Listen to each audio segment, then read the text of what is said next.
நிறைய விஷயம் சர்வைவல் பற்றியும் எவல்யூஷன் பற்றியும் சொல்லிகிட்ருக்கோம். இப்போது சர்வைவல்ன்றது இந்த நேரத்துக்கான ப்ராப்ளத்தில் இருக்கிற சால்விங். அதாவது காட்டில் இருக்கப்போ அது ஓகேன்ற மாதிரி இருக்கும். ஏன்னா அங்கே சிக்னல் கிடைச்ச உடனே ஆபத்துன்னு சொல்லிட்டு நம்ம ஃபைட் ஆர் ஃப்ளைட் இல்லை ஃப்ரீஸ் ஆகிடுற ஒரு சுச்சுவேஷன் இருந்தது. ஏன்னா அங்கே எதிரில் வர்றது அனிமல், அதுக்கிட்ட இருந்து நம்ம தப்பிச்சு போக முடியறதுன்றது வேறு விஷயம். ஆனால் இப்போ சர்வைவல்ன்றது இப்போ எதிர்க்க வர்றது ட்ரெயினோ பஸ்ஸோ இருந்தால் அதனோட பாத்து ஒன்று இருக்கும். அதிலேருந்து நம்ம ஒரு 4 அடி எடுத்து வச்சுட்டா நம்ம தப்பிச்சிடலான்ற மாதிரி இருக்கும். எங்கே 400 அடிக்கு மேலே ஓடிட்டே இருந்தால் மாட்டிக்குவோன்றது தான் இருக்கும். இந்த சர்வைவல் வேறு சுச்சுவேஷனில் நம்ம இருக்கோன்றும் போது இது ஃபிசிக்கல் லெவலில் சொல்கிறேன்.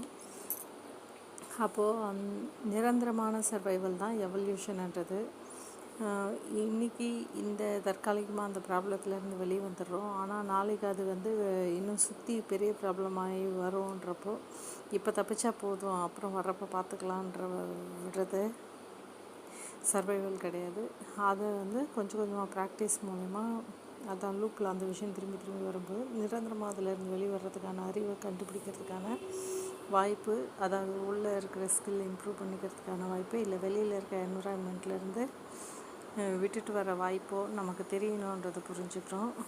அந்த எல்லோருக்கும் நல்லது எப்பொழுதுக்குமான நல்லதுன்றதை நோக்கி நம்ம மூளை பயணிக்கிறது தான் நம்ம நிரந்தரமான சர்வைவலுக்கான வாய்ப்பு. அந்த நிரந்தரமான சர்வைவலுக்கான வாய்ப்பை கண்டுபிடிக்கிறதுக்கு பேர் தான் எவல்யூஷன். அதை நோக்கி தான் நம்ம போயிட்டுருக்கோம். அந்த சின்ன பவுண்ட்ரியிலேருந்து வெளியே பவுண்ட்ரி எக்ஸ்பேண்ட் பண்ணிகிட்டே போகிறோம். அந்த கம்ஃபர்ட் ஜோனை விட்டு வெளியே வர்றதுன்னா இன்னும் அதிகமான ஸ்பேஸை நம்ம கம்ஃபர்ட் ஜோன் ஆக்கிக்கிறதுன்றது தான் அர்த்தம்னு புரிகிறப்போ நமக்கு எப்படி நம்ம மூவ் பண்ணணுன்றதும் புரிய ஆரம்பிக்கும். அதாவது அந்த ரிஃப்ளெக்ஸ்லேருந்து வெளியே நிதானமாக செயல்படுறது, நடுநிலையிலேருந்து செயல்படுறதெல்லாம் புரிய ஆரம்பிக்கும்னு நம்புகிறேன். நன்றி.